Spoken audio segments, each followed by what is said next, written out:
Yeah. Well, Liza's great, of course, but, you know, Hollywood wants to make everybody young, so they took the older couple out of the play, and they made it a young couple. Totally different dynamic. Yep. But the play is so. And I saw it at Pierce College, and they had all these sexy girls, you know, spread eagle and doing all these moves before it even started. And, you know, while the audience is getting into their seats, it was amazing. It was Yeah, so no, pretty. Cabaret's a wonderful stage show. Oh, yeah, I've seen it on stage probably 5 times over the years, and Yeah. you know, theaters are different sizes. It's really good. Yeah. Yeah. Also, one of the writers is John Kander. It was Kander and Ebb. And anyway, John Kander has, I think, a nephew who is now active in the greater LA area, putting together Music Men's Minds. Oh, Yeah, where he works to get funding for helping people with different forms of dementia get together and play music together. Yeah, it's really, really nice. yeah. Hey, did you guys see the Book of Mormon? Any of you? Yeah. Did you see it? Oh, Book of yeah. Mormon? I saw it. Did you? Book of Mormon? No, oh, I loved it. I've seen Hamilton twice. Oh, wow. I've seen Hamilton and Spamilton. Is it Spelton or Spamalot? That's a different Oh, show. oh, really? Yeah. Okay, excuse me, There is- everybody, there we're gonna really get is a- started. Forbidden Broadway Oh, Forbidden Broadway, of did course. one mostly on Can I ask Hamilton you a called question, Spamilton. Yeah. And it Can was we have really some fun. heat? Oh, I'm sure it was, yeah. Perhaps. They also have parodies in it. You know, I remember Yeah. Forbidden Broadway had mainly parodies of well-known Broadway songs. Okay, I just saw okay, the we're gonna get started. touring company at Pepperdine. Oh, okay. Hello, everybody. Hi, Jay. Hello. Hi, Jay. Hope we're all still having a good time. So, this clearly is not medical lore in the Star Wars vein, as you might have seen on earlier iterations of our program. But this is actually probably a much more practical and useful presentation in Hollywood. Because our presenter here, Brian McLaughlin, will be giving 2 presentations today, and this is the first, and we really appreciate him chipping in and pitching in at the last minute to give us a bonus presentation. It all starts on the page as a common Hollywood adage about the importance of a good script. Learn the ABCs of how screenwriters go from a blank page to 100 pages of movie magic. Since 2005, Brian has produced 4 feature films, developed 8 others, including a comedy series that he's recently pitched to ABC. He's a member of the Producers Guild of America, and Brian was also a visiting film professor at the University of Notre Dame and the media production advisor to General Petraeus in Afghanistan. As a writer, he's crafted 2 feature film screenplays, one of which was a quarterfinalist in the prestigious Page Awards and selected for the Producers Guild Diversity Workshop, and was invited to be a mentor in that program. Please welcome Brian McLaughlin. All right. Good morning, everyone. Is the volume of the mic good? Good. All right. Thank you for waking up what I consider early on a Sunday morning and coming and joining us. This is basically a 1-hour condensation, not in terms of moisture, but in terms of making something smaller, of a semester-long class that I taught at Notre Dame. So because of that, I've taken out what isn't basically absolutely necessary, but it's still, I think, going to give you a feel for how someone goes from an idea and the process they go through to get to a final screenplay, and we'll see if it does that job. First of all, so as a producer, I also consult for people who have ideas for TV shows or films, and quite often I have, one of the first questions I ask of them is, like, is this something that people want to really see? Is this a good idea? And here are some of the ways that I also ask myself for my own projects, is this something that we really should be pursuing for all these years? The biggest thing is that it sticks with you for months and for years. My producing partner came to me once with very excited about this idea she had, and she goes, everyone I tell about it thinks it's going to be a great movie or series, I don't remember now. And I said, okay, well, let me know when you want to talk about it. And then a few weeks later, I followed up with her, and she goes, I'm not interested in that anymore. So that's just a sign that, okay, good thing we didn't start down that path, because it didn't stick with her. Whereas my longest project right now, I started in 2008, about 2010, and we still haven't gotten it made, but we've gone through iterations of the screenplay and we've been shopping around. So that's something that clearly has stayed with me. Another thing is that you can describe it concisely. A lot of people say, oh, here's it, and then 15 minutes later, they're still telling me the story, and I don't even know what it's about. So that's, that just means it's not a bad idea necessarily, but you have to be able to focus on what the real story is that you want to tell in this movie. And it's not somebody's whole life, it's maybe 2 weeks of that person's life. Like in the movie Lincoln, we didn't see a movie about his whole life. It was the 2 weeks, I think, that he was trying to get that bill passed and free the slaves. Not just that bill. You love talking about it. Obviously, I probably don't have to elaborate on that. You know you can do it better than anyone. That is a common question that I have to ask people who have these ideas. Well, why you? Someone came to me the other day with the idea of Francis Scott Key, and I was like, well, first of all, I went back to the conciseness, what part of his life we're going to talk about. But then secondly, why you? Many years, it's been a few years since Francis Scott Key wrote the Star-Spangled Banner. Why do you want to tell this story? Because he was also pitching me 5 other stories. It's like, well, which one are you excited about? And which one can you do best?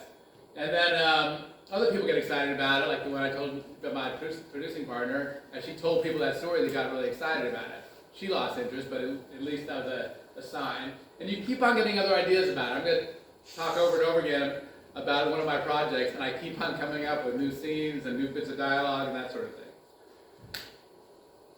First step is, what is this thing going to be called?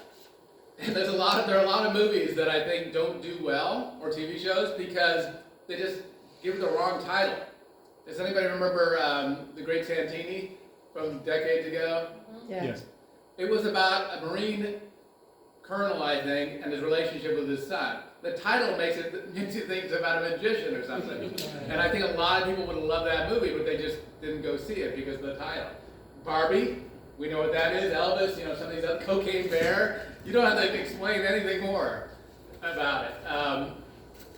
The ones that are kind of, I didn't like, Plane. This is an action movie with somebody, Gerard Butler, and but just the word plane doesn't tell me that it's an action movie or too much else. 65 takes place 65 million years ago, but if you don't know that, the title of 65, it sounds like a football player or something. I'm not sure. And you can see some of the other ones. The maybes are if you have an inkling what it's about. Air is about Air Jordan. The Iron Claw is about a wrestling group, and I think it's a move they do in the movie.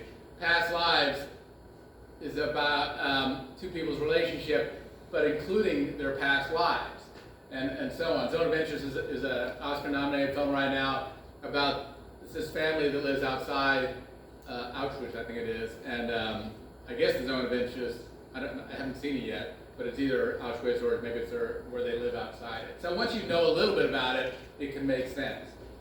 But the titles can really impact how well your story gets sold, and then eventually audiences come in to see it. The first thing you do once you've got the idea is figure out a way to describe it in a sentence. It's kind of like the elevator pitch for a screenplay. 1 or 2 sentences, I said a sentence, 1 or 2 sentences. And then also the benefit of that is it will guide your writing for the next few months. If you keep on going back to the log line and saying, oh, the part I just wrote really doesn't have anything to do with the core of the movie, let me drop that out or change it so it does fit the log line. And this is the format that I like to use, and I'll show you a couple examples. But it should have, the title, of course, the genre, protagonist, what is the dilemma that person is faced with, and I don't have to read the whole slide to you, but so let me give you a couple of examples of the 2 films that I'm shopping around, 2 of the 4 that I'm shopping around. Tiger 03 is a military action film in which an African-American Green Beret in Afghanistan risks all when he single-handedly faces dozens of Taliban to prevent his teammates from being overrun. So the title, the genre, who the person is, what they have at stake, what their goal is, and I forget what the other elements were, but you can see that they're all spelled out there. Scylla Dilemma is a female-driven, now this is a 2-sentence one, so you can see how it doesn't have to be packed into 1 sentence. Scylla Dilemma is a female-driven sci-fi suspense feature film in which a space agency program director finally gains some well-deserved glory when an asteroid she opts to bring to Earth is discovered to hold small creatures. But when the asteroid's population explosion threatens all life on Earth, she faces the toughest challenge of all, how to save humanity and an innocent alien race. Now, I will point out another thing about these two projects. The titles maybe don't fit exactly everything I said before. You have to know a little bit about the films to know that Tiger 03, maybe it sounds like maybe it's a military term, but it's actually his radio call sign. So maybe with the poster, the title might make sense. My producing partner hates the title, Scylla Dilemma, keeps trying to get me to change it. But Scylla is from Scylla and Charybdis, the mythological source of the expression between a rock and a hard place, and Scylla was the rock. And so the rock is this asteroid. I love it. Mendons might love it. I don't know, we may end up changing it before it hits the screen. We'll see. I don't know. To me, it reminds me of Sophie's Choice. You know, it's, who's Sophie? What's the choice? Okay, this is kind of the same structure. All right. The very first, once you've got your log line, when you're really about to start organizing your story, the first thing you do is put it in an outline. And the process I like to use, the outline I like to use, is from a book called Save the Cat, which has been an industry standard since it was published in 2005. A lot of people like other processes or formats, but they're all fairly similar. This is kind of the outcome of decades of movie going as we as viewers have come to expect certain things to happen in movies at certain times.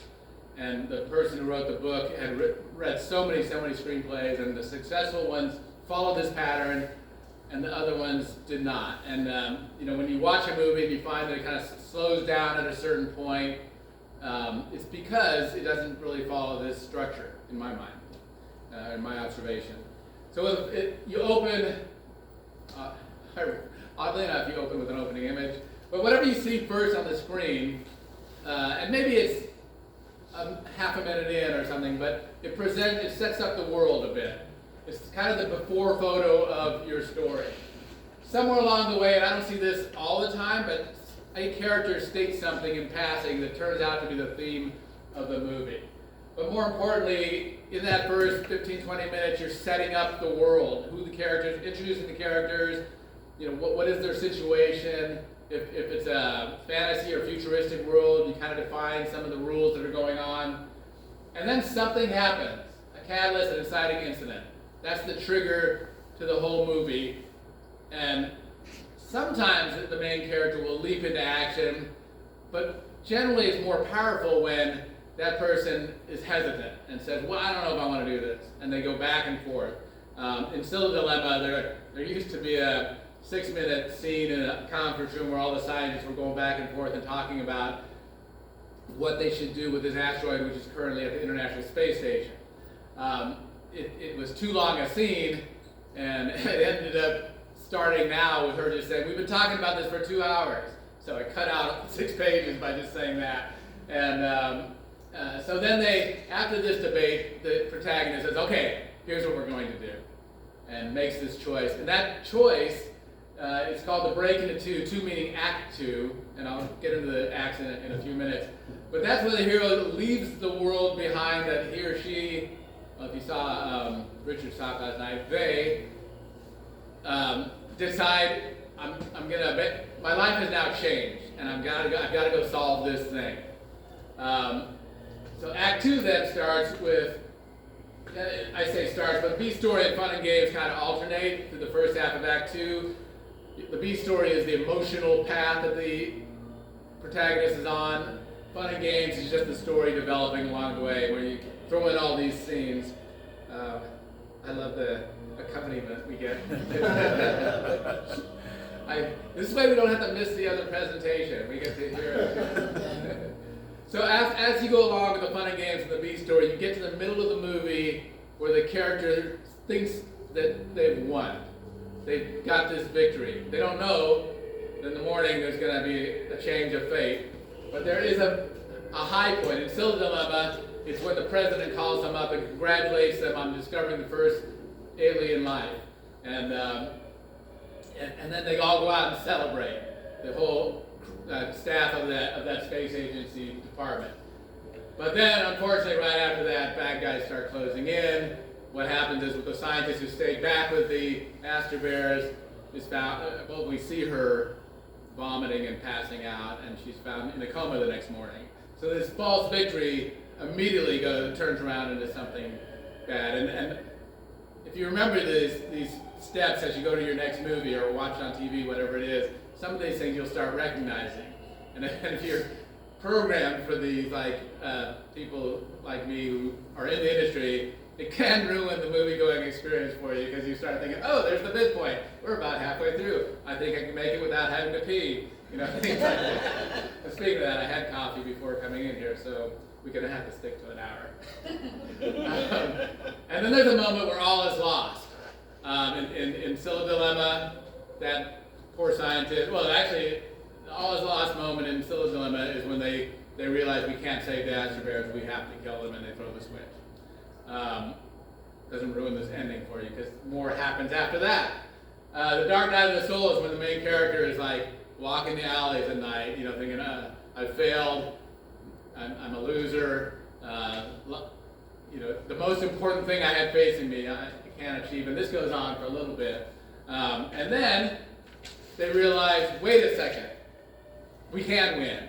I figured out how to do it. And in Scylla Dilemma, that does happen, happily.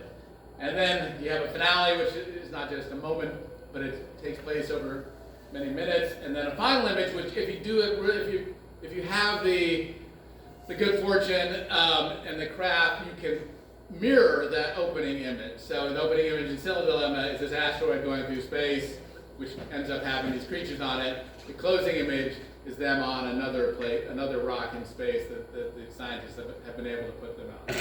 So those are the basic points as you go along. You figure out what those 15 items are, and then you expand them from 15 to 14, what we call cards.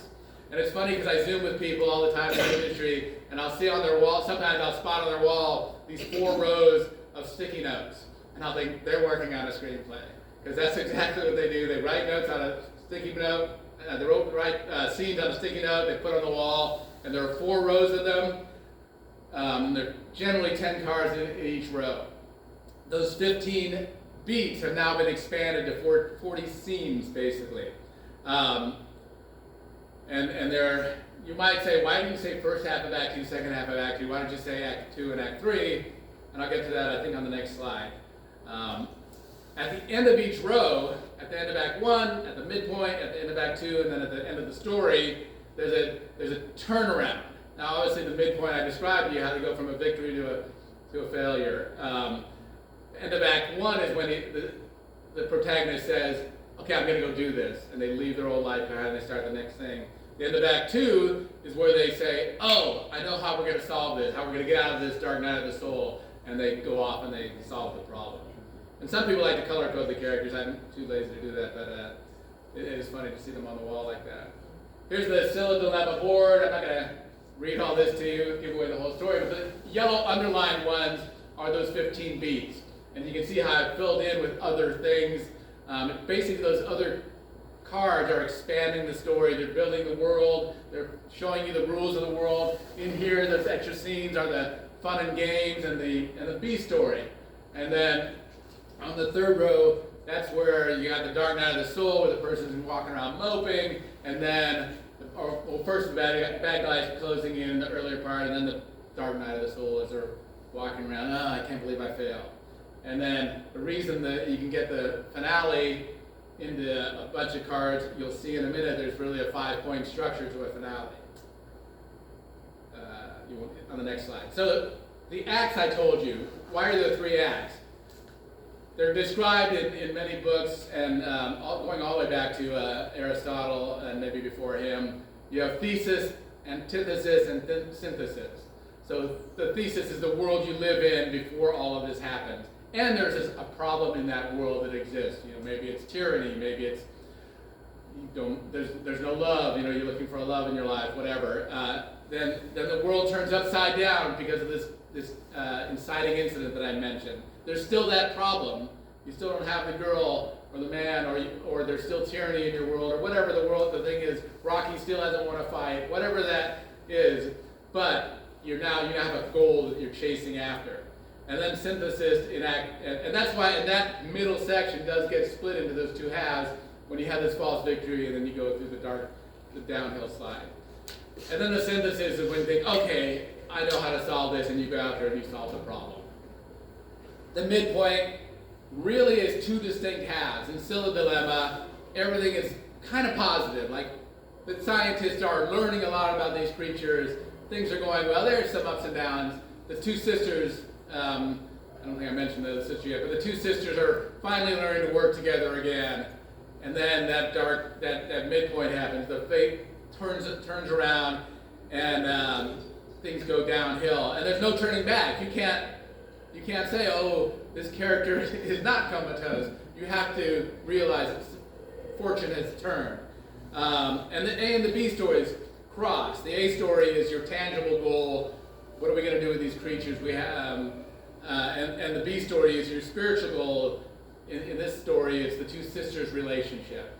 In Rocky, it's what does he think about himself as a person? He always talks about he's a bum, and then he meets Adrian, and things start looking up, and he has this opportunity to be a winner with against Apollo Creed. So that's his winning the fight is his A story, or training for it. At least he wants to go all 12 rounds.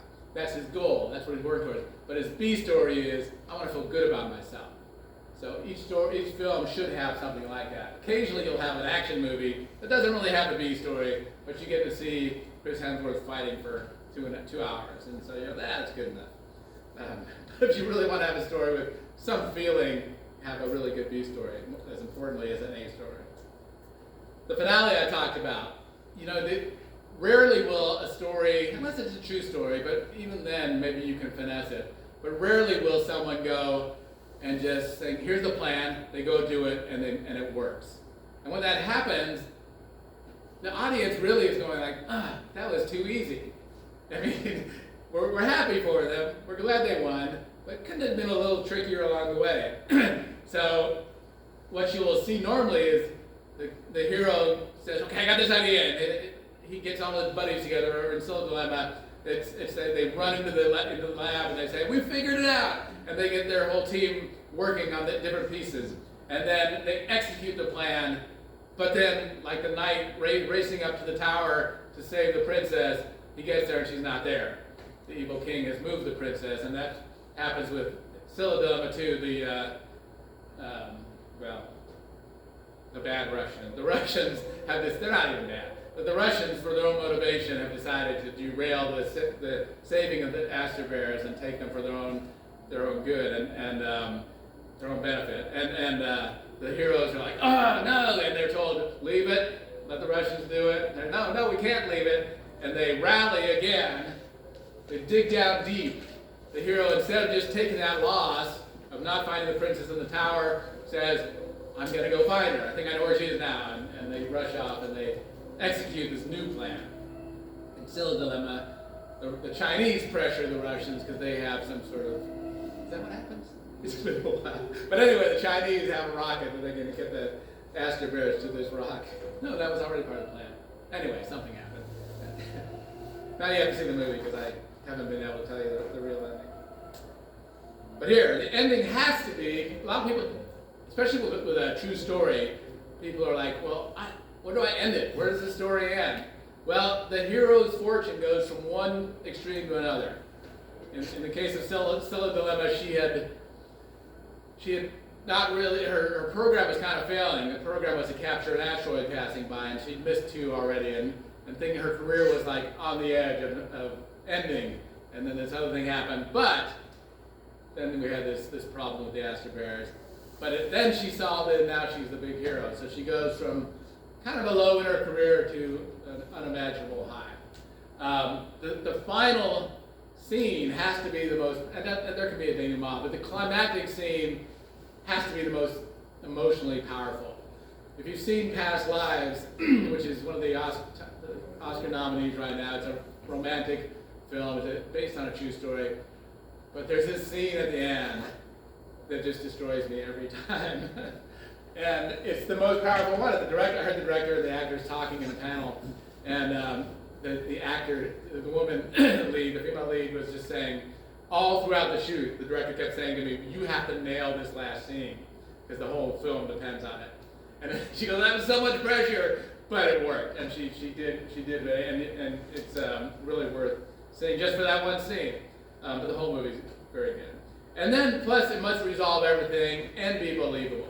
Now, you might say, well, there are a lot of movies that leave it kind of hanging or open-ended or subject to interpretation. And that's fine. That's kind of like it's resolved in the writer's head. Let's see if the audience gets to the same conclusion. Not conclusion like ending, but conclusion like determination. Let's see how the audience, thinking about it over days and weeks and months, decides it ends. So that's just a different way to do it. I like wrapping things up and telling them how it ends, but other people obviously do very well leaving it kind of open-ended. Characters are very important. That was neat. Oops.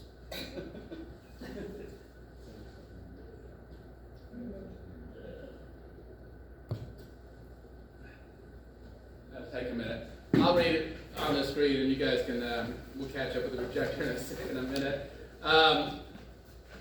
You have to get to know you, as a writer, you have to know your characters better than anybody. You have to spend weeks thinking about them, writing out a biography about them, writing out their habits, how they dress, how they talk. Each character has to be unique. I gave feedback on a screenplay last week, and I said, if you took the names out the dialogue, I wouldn't know who was talking, because they all sound the same. So make them unique and keep them consistent. One of the hardest things is, as a viewer, is watching a character who acts differently at one point in the movie than at another point. And I gave feedback to someone, different person last week also, and I said, why did this character do this completely differently from what they would have done before? And they said, well, here's what happened. And I said, okay, you got to explain that better so the viewer understands why they've changed their behavior. The hero has to do something to make him or her, them, likable. And because The Imitation Game with Alan Turing, he was kind of a really objectionable guy, not a very likable guy. But along the way, you see, oh, he loves this woman, or no, actually, it was he had a love for this woman, or he does care for the other engineers, his own way. You see ways in which you think, okay, he is likable. He has to at least be likable, more likable than the bad guy. So have them do like the bad guy has. As long as the bad guy is more dislikable or more evil, then people will root for your good guy. But still humanize the bad guy. We have there's a scene in Still Dilemma. The Russian character talks about how he's talking to, I think, to the German character, and the German's saying, once this gets out, once the world learns about that we've discovered the first alien life, we're going to be, our family's going to be so proud of us. And he goes, no, not my dad. He's a miner in Eastern Russia. He's never understood why I want to be a scientist. He's never understood why I'm working for a woman, blah, blah, blah. So he has this pain inside him based on the relationship with his father. And so that humanizes him a bit. And when he does what he does later, we're like, okay, we don't like what he did, but he's still okay as a person.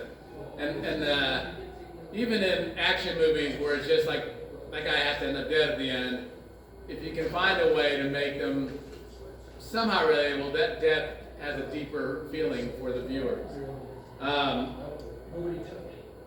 You love your characters. I talked about how much you've gotten to know them. You have to be mean to them, though. If they have it too easy because you don't want to hurt them, the viewers aren't going to be moved as much. So I mentioned that one character ends up in a coma, and then might or might not have mentioned when she dies. She's the mentor to the main character. She's her best friend, and now she dies in the film. That just crushes our main character. And her sister, is trying to console her, and she takes it out on her sister just as they were having an improvement in their relationship. So it makes it much more powerful. Some of my mentors said, kill the sister. And I said, I want the sister relationship to work out.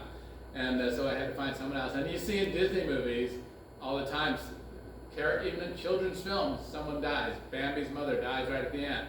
In Big Hero 6, the brother gets killed right at the beginning. In Lion King, the dad gets killed. You know, so you have to be mean to your characters to move your audience. And then ask yourself about, do all my characters have to be white men, straight white men?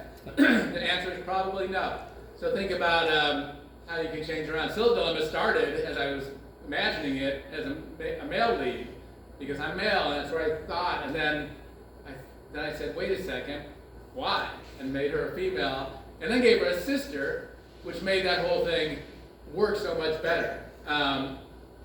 Two brothers, would it have worked as well? Maybe, but it works really well as two sisters. One of the crew of the space, it's not a shuttle, but spacecraft that goes up and gets the astronaut is going to be a little person. Why not? Why can't they be piloted a spacecraft? It's not going to be like thrown in people's faces. Hey, look what we did for diversity. It's just going to be something that's visibly noticeable. And I think it's important not to throw it in people's faces because there is a backlash against what people feel is a woke agenda. But on the business side, films that represent our world more accurately, meaning there are people who look differently and are different, do better in the box office. And I think it's because people can relate to them better than they can if it's Logan's World. If you remember Logan's World, it's just all beautiful people who all happen to be white, and it was to the extreme that even audiences in the 70s were like, that's not real. And I think it still did well enough. So authenticity, reflecting the world, does better, and it also gives role models to people who haven't always had role models on screen. Another thing about characters, look at how much dialogue you're giving each of them. The main character should have the most, but everyone else should have some dialogue, or why do you have that character? Tiger 03, the military one, Steph is the big section. He's the main soldier. He's the focus of the story. Then the next two guys are the guys who work with him. Still, you can see that the two sisters have 2/3 of the dialogue. It doesn't always have to be that way. I have a film called Oasis, which is an ensemble film, and you can see it's fairly evenly distributed, all the dialogue. And it's a movie in which each character kind of gets killed along the way. If you don't know the characters yet, them getting killed doesn't mean anything. So we've had to give them each enough presence on screen to make it matter to the audience. And I just showed it in a pie chart and a column chart just because people react visually differently to each. So you can see it's fairly evenly split. Also, look, I mentioned diversity, but look between male and female in your cast, not just the main characters, but all the rest of them. In Still Dilemma, obviously the two sisters have 2/3 of the dialogue, but the other female characters have almost, approaching as much as the male characters. The Bechdel, what people call the Bechdel test, is really called the Bechdel-Wallace test because there were two women who came up with it, but it has 3 criteria. I may not get this right, but there's a woman character, or there's more than one woman character, they talk to each other, and they don't just talk about men. Very low bar to pass the Bechdel-Wallace test, but very few films pass that bar, or pass that test. Okay, once you've written it, go through and read and review what you've written. What has to happen in this scene? Even as you're writing it, you can ask these questions, but what has to happen in this scene? Because you've done those cards that were on your wall, and you know how to get from one card to the next. So we know what happened on the previous card, we know what's going to happen on the next card. How do we get there is what has to happen in this scene. What characters have to be in there? If you don't need to be in the scene, leave them out, because the audience doesn't need to see a whole bunch of people standing around who don't say anything. So maybe there's a more interesting place where this conversation can happen. One of the things I got to strengthen in Still Dilemma is that so much of it takes place in the lab. I've got to take them out of that world and put them in a bar, or put them in the lunchroom, or whatever it is, so that, or in the office, some of the main character's office, so that all the conversations don't just happen in the lab. What's the most surprising thing that could happen? It could be something you weren't even planning. Can you add something that is surprising to the viewer? And how long should it be? get into the scene as late as you can in the conversation, get out of it as soon as you've accomplished what you have to accomplish. I mentioned I had a 6-minute scene where they were going back and forth, and everyone said that scene is too long, and there was another scene that was even longer where the two sisters were reconciling, and I loved both of those scenes. I put so much effort in researching it and everything, and then my producing partner says, cut that thing in half. Oh. And she was right, though. And there was another scene that I loved, and she goes, that scene doesn't move the story forward at all. And I said, it's character development. She goes, yeah, okay, leave the character development in there, but put something that moves the story forward. And I had to cut that scene, because it just wasn't working. And that's where, can you omit the scene? And if it doesn't add, it doesn't belong. It was really painful. I've kept that scene. Hopefully I can get it back in later, but we'll see. So this is how I opened the movie, Still a Dilemma. Two characters who end up, the crew on the spacecraft don't end up being big in the story, but they open the scene with this exchange. The butterfly net is what was going to catch the asteroid. They'd say, okay, Roger. My producing partner said, that's the most boring opening you can have. Come on, make it a little more interesting. So I put in some, what I thought was clever dialogue. The butterfly net is ready to disco. Oh, I was hoping for rock and roll, but at least it's not country. And then, I thought you were a show tunes person. And we are defying gravity. If you know Wicked, there's a line from Wicked. And of course, they're floating in space. And then she gives me this feedback. Yeah, that's all clever and everything. It's not very exciting. You got a movie in space, it's a thriller. Let's open with something a little more exciting and important to the story. Because that exchange, as fun as I thought it was, didn't do anything to really tell us what the story was about. So instead, we see an asteroid racing through space. There's a spacecraft sitting out there in the direct path of the asteroid, coming in 10 seconds, 5, 4, 3.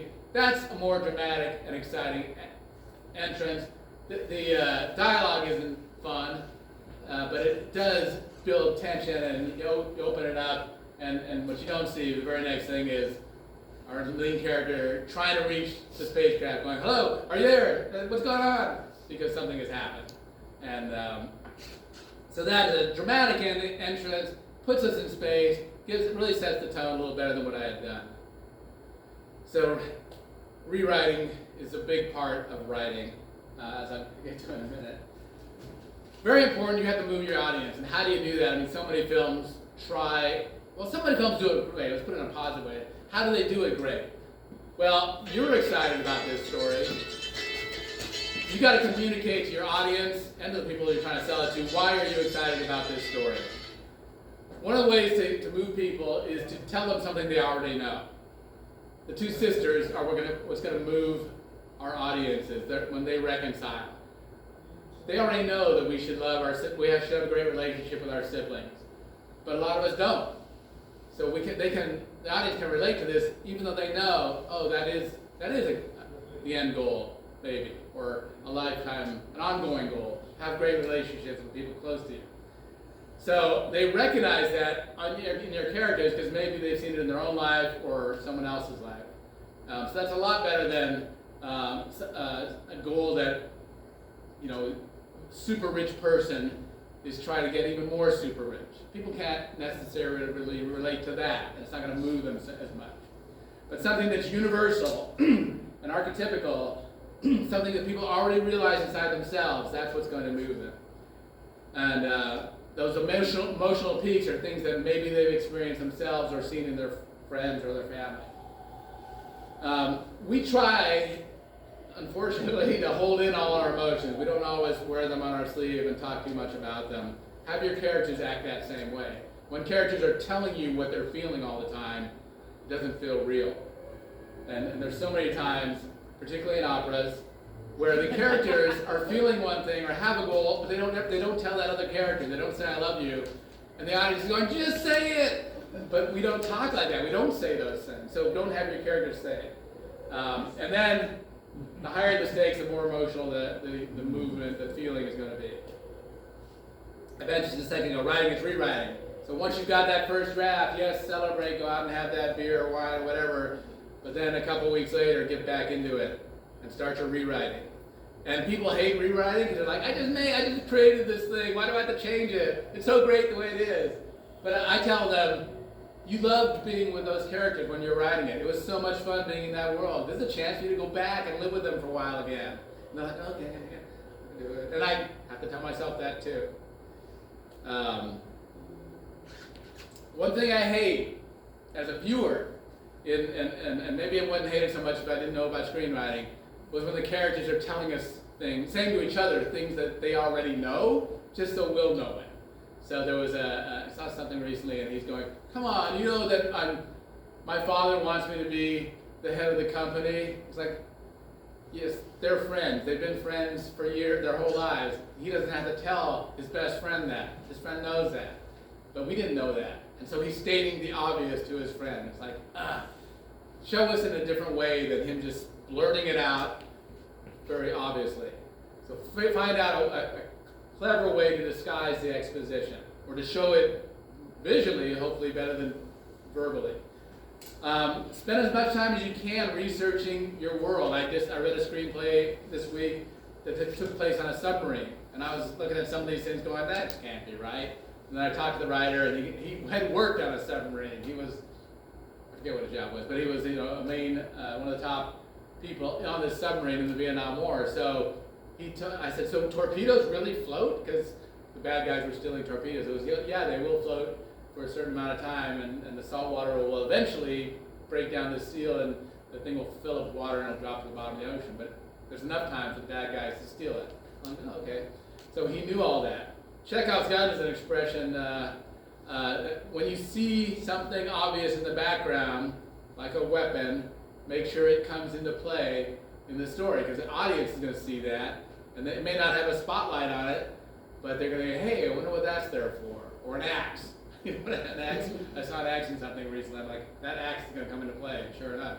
And there was also another one with a shotgun. Set pieces is not something set in the scene. It's a big scene. It's a big moment. When the president is congratulating the space agency staff, that's a big moment in the scene. When the two sisters are reconciling, that's a set piece. I mean, they're very emotional, and they should be the times when you place that as emotional moments. Avoid those Hollywood endings. We all like our characters to have a happy ending, but unless they've earned it, it's not going to be satisfying. So make them work really hard to get to that place, or don't give them the Hollywood ending. And keep writing, keep reading, keep reading. The more screenplays you read, the more books on screenplays you read, the more you watch, reading can be visual, the better you'll be as a writer. And keep writing, whether it's the rewrites of this screenplay, or write another screenplay, or write a short story, or whatever it happens to be. So I don't have the clock up here. Does anyone know how much time we have? 15 minutes. Okay, then I will leave it for questions. Yes? Can you comment on how it would be to take a written novel, for instance, Philip K. Dick's To Android's Dream of Electric Sheep, and then convert it into a screenplay for a movie like Blade Runner? Yeah, so yesterday somebody asked me about a novelist, was it Faulkner, I think? Somebody in here asked Faulkner, who then did some screenplays, I think it was Faulkner, and then went back to writing novels, if that screenwriting experience would change their novel writing. And it relates to your question, because my answer was that there's this different structure that we've just gone over in screenplays that don't have to exist in novels. Novels really end on, ideally each chapter ends on a cliff note or cliffhanger to get you to turn the page. And they also, they just don't follow that same structure. It's more accurate to real life in a novel, because real life doesn't follow that structure, which is why writing a biopic is tricky. And just like writing a biopic, when you adapt a novel, the challenge is find the inciting incident, find the decision that the character makes to go into on this journey, find this high point that turns into a low point. And it's probably all there in the novel, but might have to be rearranged. or you might have to drop a whole bunch of great chapters from the novel or characters that don't add to that structure in a screenplay. So there's usually a lot of dropping stuff out, also because it's only a 2-hour movie compared to a 200-page novel. And I say all this with having adopted a memoir, anyway, and a life story. I don't think I've done a novel yet, but so there's some selectivity and some rearranging, but you can get there and you can keep the gist of it. I mean, obviously, there have been many novels adapted, and it works, but it doesn't work if you try to stick exactly to the novel. And but if Faulkner, and I don't know if this was, I'm not familiar enough with Faulkner, but if his screenwriting changed his novel writing and he started putting it into the structure, then maybe it makes it easier to adapt his novels. This structure, though, didn't really evolve or emerge, let's say, until about the mid-2000s, because it came from observation of other movies along the way that were successful. So I went back and watched Rocky after reading Say It Again. It was during teaching this class at Notre Dame, and I was like, oh man, that first, until the fight, it goes on forever, and it's very slow, and it drags. Best Picture of the Year, hugely successful, but moviegoers weren't yet programmed or trained or accustomed to seeing this structure. This structure kind of emerged over time as patterns of more successful movies were observed, and then we started following this more.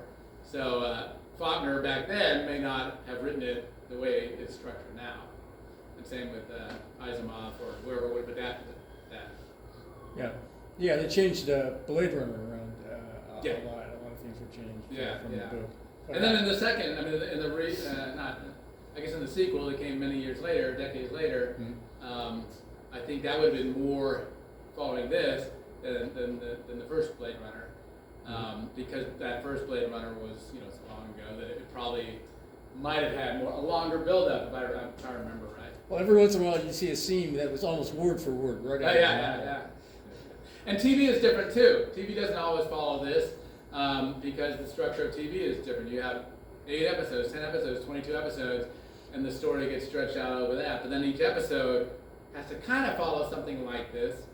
But then they're different also because if it's network or if it's streaming with ads, you've got those ad breaks, and the writers have to be cognizant of where they have to leave a cliffhanger to bring people back from the ad or to fast forward through the ad.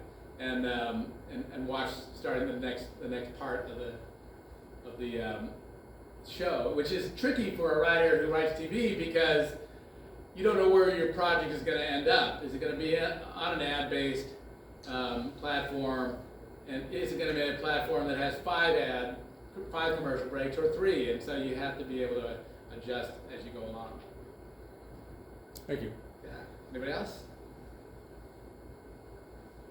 Well, I want to thank Brian McLaughlin. I want to mention that Brian's actual official presentation that he was scheduled to give is this afternoon at 2 o'clock next door in the other room. It's about how to produce a movie, and it's equally fascinating. Please welcome and thank Brian McLaughlin for today. I saw a couple people taking notes. If you want this, Phil, just send me a note and I'll forward it to you. But if you got enough notes, then that's great. And feel free to connect with me on any of these. Thank you very much. That was very interesting. So is your preferred genre action or? No, I don't really have a preferred genre. But what it turns out, because I have a military one, a sci-fi one, a crime one, as it turns out, the films that I've produced or have developed all tend to be underdog stories. And that's in hindsight, looking back at them. Okay, thanks. Hello. Thank you for your presentation. Yeah, Thank you. Yeah. The movie, the candidate, scene in Robert Redford, when the election says, now what? Right. What do you For do? him, like the whole thing was winning the election. Yeah, well, how would you characterize an ending like that? I don't remember that well. It was like Yeah. 70s or early 80s or Sure. whatever it was. But it was like with Rocky, he wasn't necessarily trying to win. or his focus wasn't on. I mean, his focus was on winning. With Rocky, it was not so much like what's going to happen after this. I got to defend my title, and that's kind of as it was. Yeah, anyway, that's the only thing I remember about that movie. Yeah. It was because the other things what he was really striving okay? for Yeah, was not winning. It was like his tired after the growth. whole weekend. One other. They're not what they used to be. That opening where you had the different titles. One of them was Tigers, what something or other. It may be Immediately vague, popped in but my you made mind, it military aviation. Yeah, and And my that's a little bit of misdirection from the way you described the movie. it is a military film. It's a real military film, and that was the actual guy's call sign in real life. But it's maybe your background or what you've seen before is more aviation related. Well, with military, I think so. the word tiger, Because was I've- a flying tiger. Oh, I didn't know that. World War II. Okay. Yeah, and I I heard went- that I was much of wondering. my life. Okay. That's why I Yeah. had that Yeah, association. Right. when I was talking to the real character, And I and just he realized- mentioned, I he just was finally talking realized about I how really need to learn how he to heard over the outline. radio, Tiger 03, blah, blah, blah, blah. And this is really gonna help. Man, that makes it like a great Yeah, title. back with the Because, second oh, grenade. yeah, that was my call sign Yeah. with the whole Yeah. deployment. It's something I learned, but it was That 45 works. years ago. But it does remind people, a lot of people Yeah, of but Zero this Dark is 30, still- I mean, I because don't the know. 3 words and the word zeros in there, I was and never taught. Yeah. This so is hopefully something enough time will have I was never passed, let's go and think, oh, is this a sequel to Zero Dark 30? And that actually may have held me back a bit. Reminds me, I With read the some right James Michener in World War So, II. so thank you for bringing him. Ran a Yeah. really This grubby was. village Pacific named Glad to hear Valley. it, yeah. Yeah. And That's a Brian good, also a helped me out good with the title. video. I'll hang on to it. Right. Yeah. Muffy Mariko, the Anyway. show. Oh, okay. Great, thank you Thank you for very your much. comments and thanks for being here. Good, thank you. Brian, I wanted to thank you very much. By the way, I apologize for My last night. I apologies, was not not real planning well. on sitting down with you and giving you an Oh, no, update. I That was enjoyed not- talking to you. That was not my plan. No, it's completely. As I was explaining to Jay, Jay's an old friend. Not that old, I'm his age. Yeah, if my hair was, we would be twins if my hair was a little longer. I was never taught outlining. I have a film degree. I mean, Ben Brady was my advisor in college, Okay. and he wrote the textbook that we used back Yeah, 100 years yeah. ago. He never taught us outlining. I've always gone from idea to treatment to Yeah. screenplay, and I'm just only now realizing I need to learn how to do this. Yeah, I mean, And this was really helpful. it works so well for me because once you get to those, well, to get to the 40 cards, the 15 helps so much. Yeah. And once I had the 40, it was like, okay, now I just put dialogue in. Dialogue and action, and I've got a screenplay. Yeah. And so to build up like that is better than from a 10-page treatment or whatever, to go to 40 or 70 pages, Yeah. whatever is to me harder. Yeah, I mean, the project, my niece was mentioning last night, thing about Richard III, and that's got a whole other story, how that came about. It's a whole long schmaggy. But it was something I was working on with my dad, and it sat for so long because we had our beginning and we had our ending, and we couldn't find our middle. Yeah, so those beats are just like. Yeah, and it's one of the projects we're trying to I'm trying to resurrect. I wish I could have finished it while he was still alive, so I'm kind of like having to take it over. But Yep. like I said, we couldn't find our middle, and I think the outlining is going to help me do that. Good. So, thank you. Yes, all right. Thank you very much. I will be here for the producing. Okay. Yeah. That one I've never been a producer. I've worked for and with a lot of producers, so I know a little bit about it. Yeah, good. But then, like, Yes, most people don't know about Chris. yeah, but then, like I said, I ended up getting switched over from the production side to business affairs side, Yeah, and I yeah. just happened to be really good at it. So, That's good to. well, You I have to be think, too good at something they like well, you to do. that might be, that the Mensa thing might be part of the background, because I could get